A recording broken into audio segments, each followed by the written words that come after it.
Ya, silakan Fisra.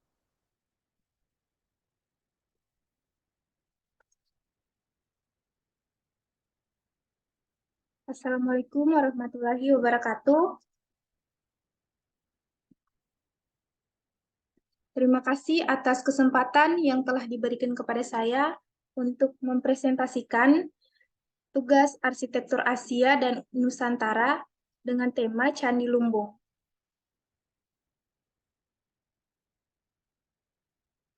Terdapat faktor-faktor non-fisik dan faktor fisik pada Candi Lumbung. Yang pertama, sejarah atau latar belakang, geografi, geologi, iklim, religi, sosial, politik, dan pemerintahan.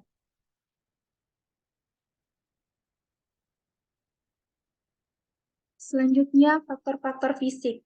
Faktor-faktor fisik terdiri dari lokasi dan tapak, denah, tampak, potongan, elemen terbaik, contoh bangunan yang mewakili, aplikasi kekinian yang relevan.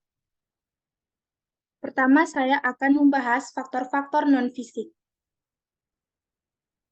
Sejarah atau latar belakang Candi Lumbung. Candi Lumbung adalah salah satu kompleks candi yang terletak di kompleks Candi Prambanan.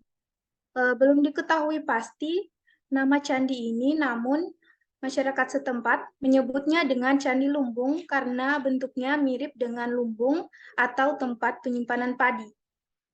Bangunan Candi Lumbung adalah bangunan yang didirikan pada masa kerajaan Mataram kuno pada abad ke-9.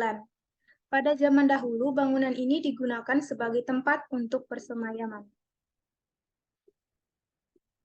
Selanjutnya, faktor geografi. Wilayah Kabupaten Klaten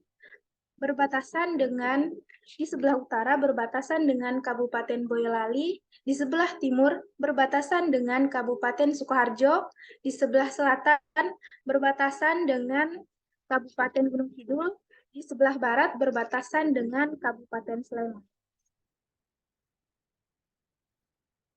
Selanjutnya, faktor geologi. Karakteristik tanah di tempat berdirinya Candi Lumbung adalah tanah padas. Tanah padas adalah tanah yang telah hilang kandungan mineralnya karena telah diserap oleh lapisan tanah yang berada di bawahnya. Jumlah lapisan tanah pada batuan ini berkisar 3 lapis batuan. Selain itu, lokasi Candi Lumbung yang berada dekat dengan Gunung Merapi membuatnya banyak terdapat batu andesit. Keadaan iklim di Candi Lumbung termasuk iklim tropis lembab, di mana musim hujan dan kemarau silih berganti sepanjang tahun, dan temperatur udaranya rata-rata 20 derajat hingga 30 derajat. Religi dari Candi Lumbung adalah agama Hindu dan agama Buddha.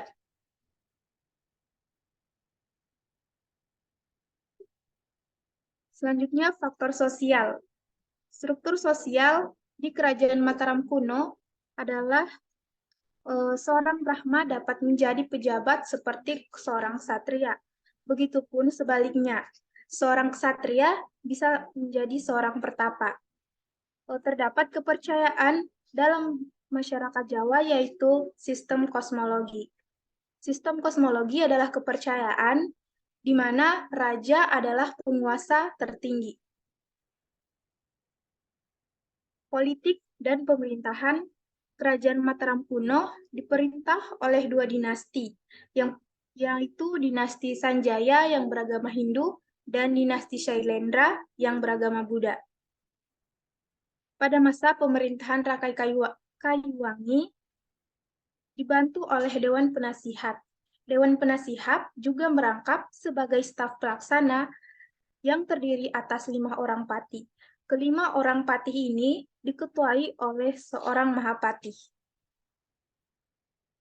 Selanjutnya, faktor-faktor fisik.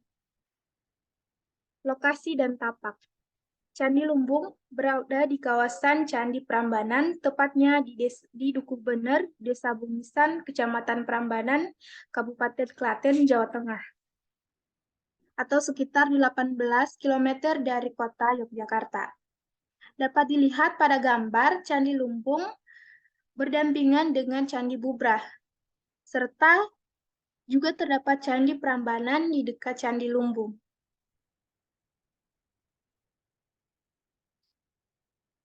Denah Candi Lumbung berbentuk cruciform dengan panjang 7,8 meter dan lebar 8 meter. Pada denah juga terdapat tangga, pintu masuk, dan ini merupakan tempat untuk melakukan persemayaman yang dilakukan searah jarum jam. Tampak Candi Lumbung dapat dilihat pada bagian atas terdapat stupa, serta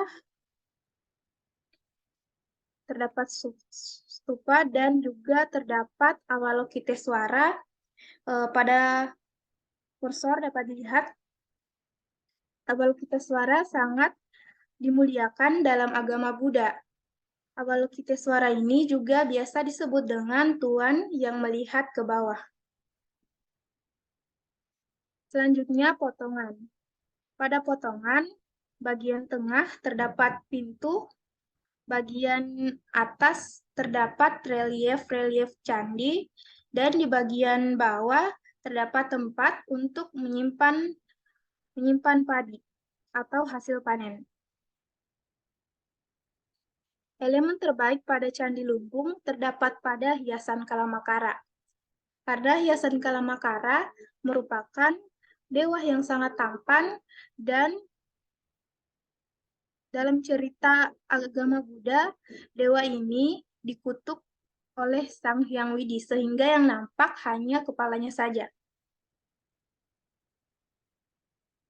Contoh yang mewakili bangunan Candi Lumbung adalah Candi Bubrah yang juga dibangun pada abad ke-9. Aplikasi kekinian yang relevan. Dapat dilihat, ini merupakan Masjid Kubah 99 Makassar. Bentuknya mengkerucut, semakin ke atas semakin mengkerucut. Mirip dengan Candi Lumbung. Selanjutnya juga terdapat Sinarmas MSC Tower. Dapat lihat, ini bagian ininya dia mirip dengan bagian tengah Candi Lumbung, serta bagian atasnya juga lebih cenderung mengkerucut. Yang terakhir, ada Monumen Kemerdekaan di Kamboja. Dapat dilihat ini menurut saya sama persis dengan Candi Lumbung. Dari mulai bentuk bawah, tengah, dan atasnya. Mungkin itu saja presentasi dari saya. Jika Mana ada referensinya kesalahan, tadi? Referensinya. Coba bilang ini referensi itu, jangan langsung tanpa kau lewati saja kalau ada referensimu. baik, Pak.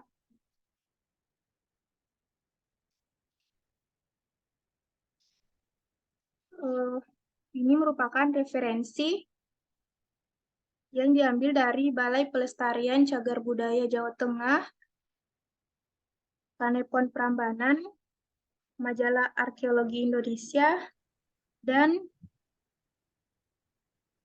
juga Oke, lanjut. tulisan Next. dari Inyas Talago. Mungkin itu saja presentasi dari saya mengenai Candi Lumbung. Apabila ada kekurangan, mohon dimaafkan. Assalamualaikum warahmatullahi wabarakatuh. Waalaikumsalam warahmatullahi wabarakatuh. Coba mana gambar Candi Lumbungmu?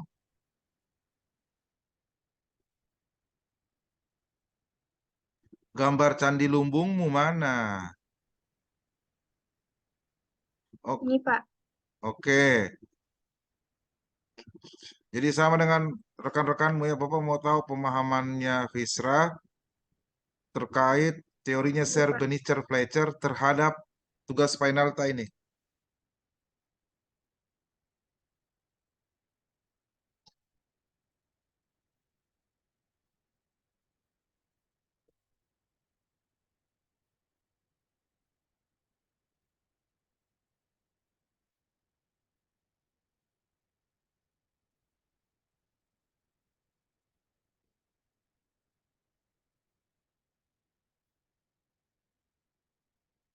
Fisra, Ya, Pak.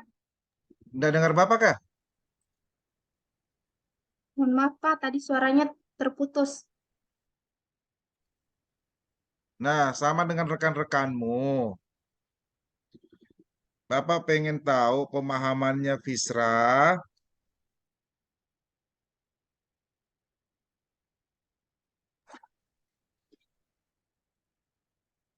Pemahamannya Fisra terkait teorinya Srebrenica-Fletcher terhadap tugas final ini. Silakan. Baik, Pak. Eh, Teorinya itu arsitektur terdiri dari akar, akar, batang, dan daun. Akar itu tidak nampak, sedangkan batang dan daun itu nampak.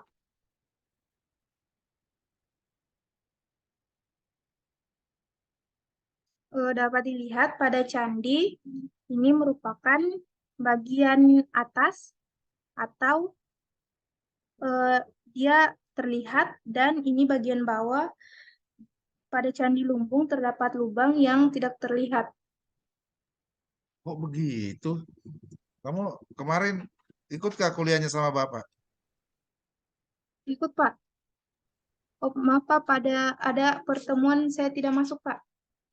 Satu Hah? pertemuan. Kan videonya Bapak kirim, kamu udah nonton ya? Nonton, Pak. Kok jawabannya Pohon begitu? arsitektur. Kok jawabannya begitu?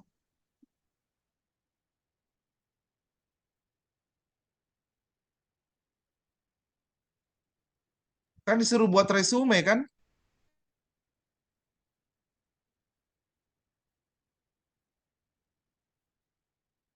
Coba diulang, apa pemahamannya Fisra terhadap teorinya Srebrenica-Fletcher?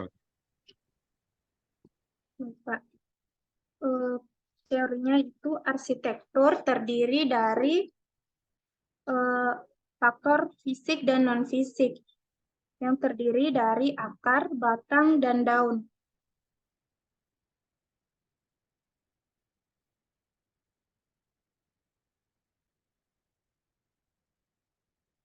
Terus, Kita tidak boleh melihat arsitektur dari kacamata budaya saja, karena pada kok arsitektur begitu tadi, jawabannya, Fisra?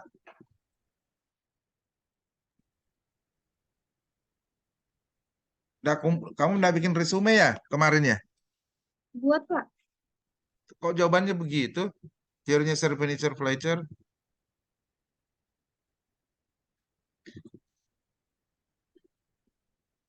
Yang kamu bikin ini apa? Teorinya Srebrenica-Fletcher kan? Iya, Pak. Terus gimana? Yang tugas finalmu ini berdasarkan teorinya Srebrenica-Fletcher. Jadi gimana itu? Fisra. Faktor non fisiknya mana, Fisra? Faktor faktor non fisik terdiri dari eh, faktor non fisik terdiri dari sejarah, Mana geografi, buka di situ geologi. sejarahmu mana buka? Jadi apa tuh teorinya Srebrenica-Fletcher? Coba. Kita tidak eh, Coba Yunita, mana Yunita? Yunita. ya, Pak.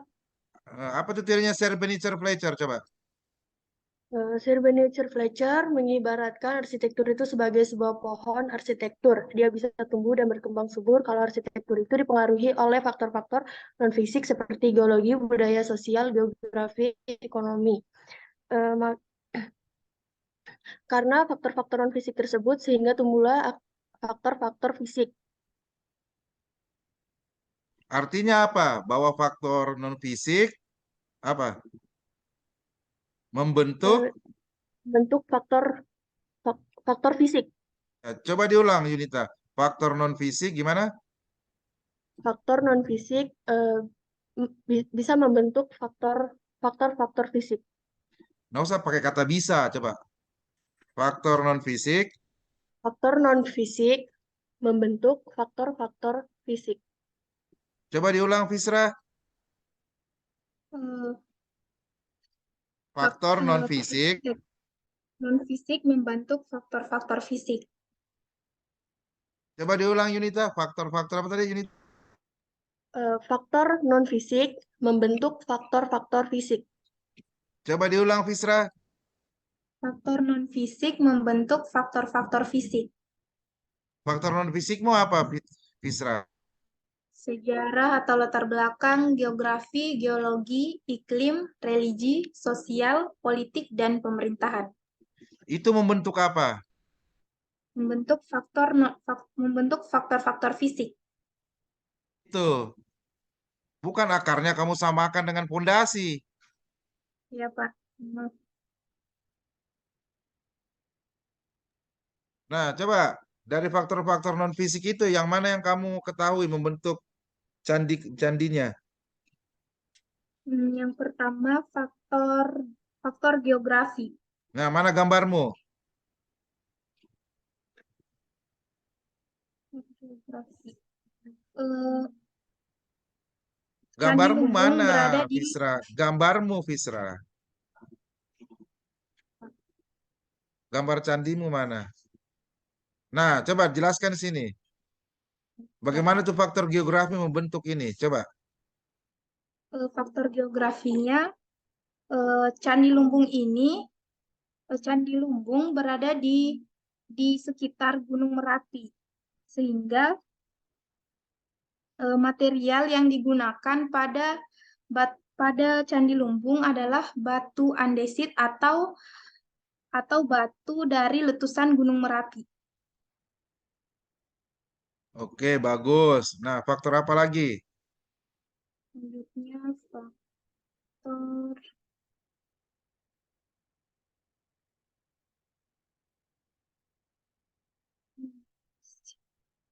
faktor religi.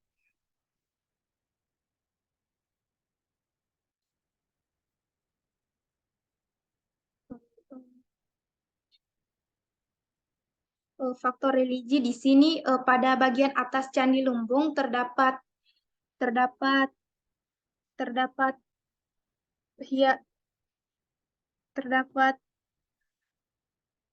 stupa. Stupa merupakan ciri khas dari agama stupa merupakan ciri khas dari agama Hindu serta relief Avalokiteswara ini, Pak. Dia sangat dimuliakan dalam agama Buddha.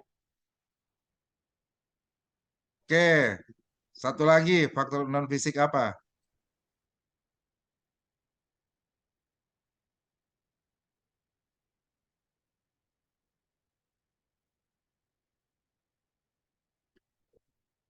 Faktor sejarah, Pak.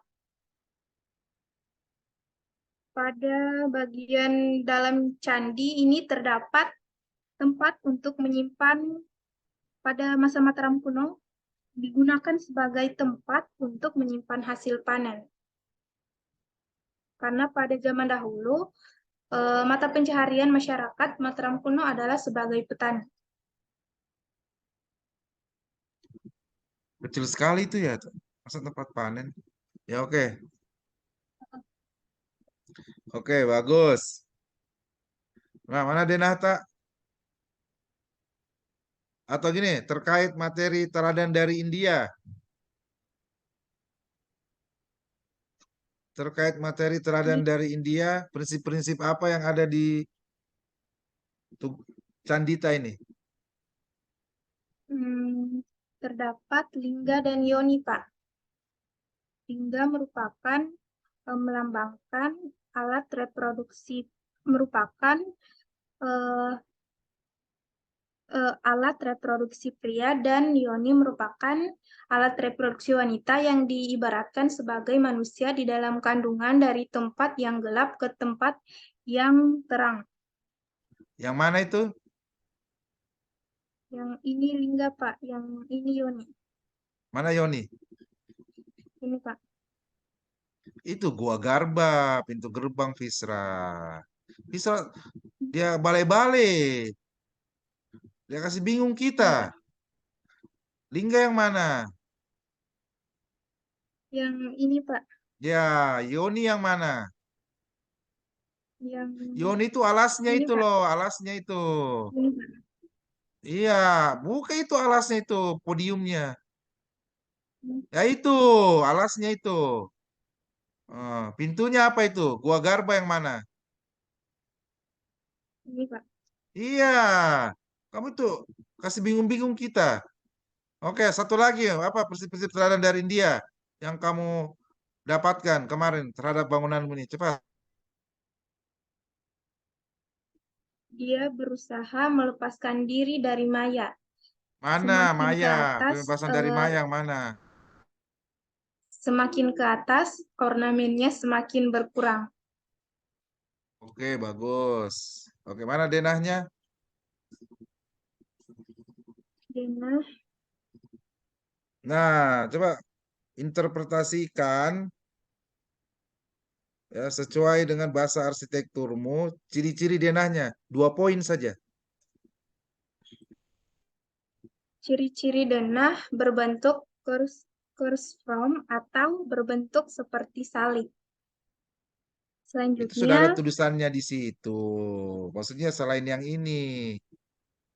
Ayo, atau Pak, satu saja, 1 poin eh, saja. Ayo, coba kau lihat ter- denahnya, baru kau interpretasikan. terdapat area untuk melakukan persemayaman dalam agama Buddha Di mana itu kursormu? yang, Mana?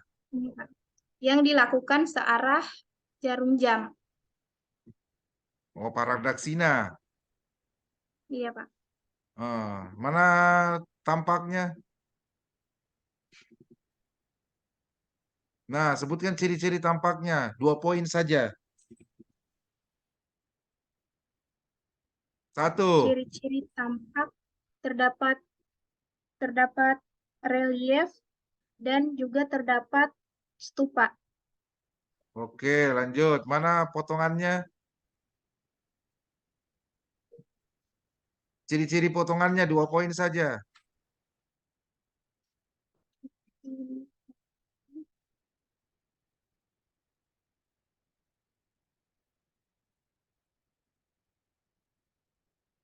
Potongan terbagi menjadi 3,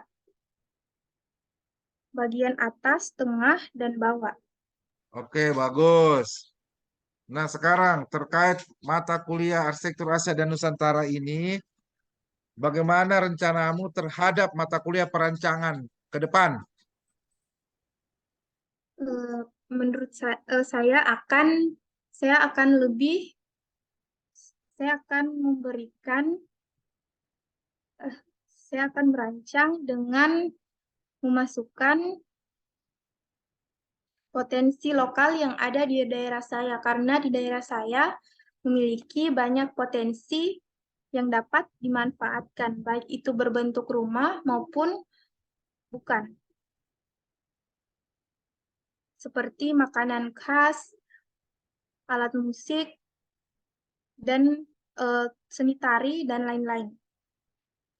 Oke, bagus. Penutup, apa kesanmu terhadap mata kuliah ini? Kesan. Pertama, saya ingin mengucapkan terima kasih kepada Bapak selaku eh, dosen pengampu mata kuliah Arsitektur Asia dan Nusantara. Saya menyukai cara Bapak dalam menyampaikan materi. Eh, sa- eh, Mata kuliah ini menambah wawasan saya terhadap arsitektur lokal, tepatnya di tempat asal saya, yaitu di Kabupaten Muna.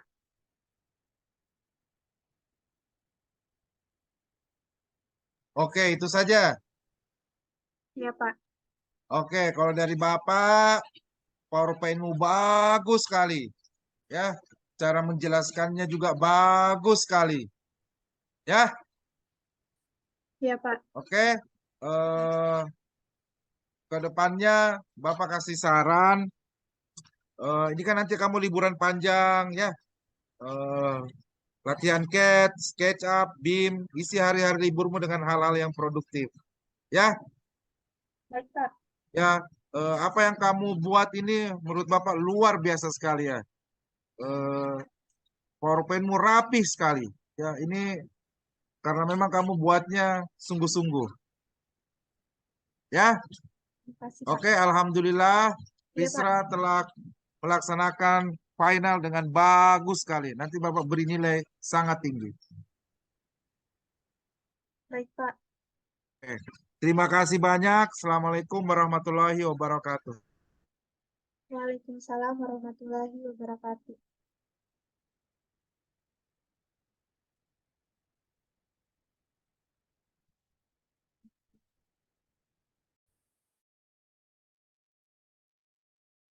Stop screen, Fisra.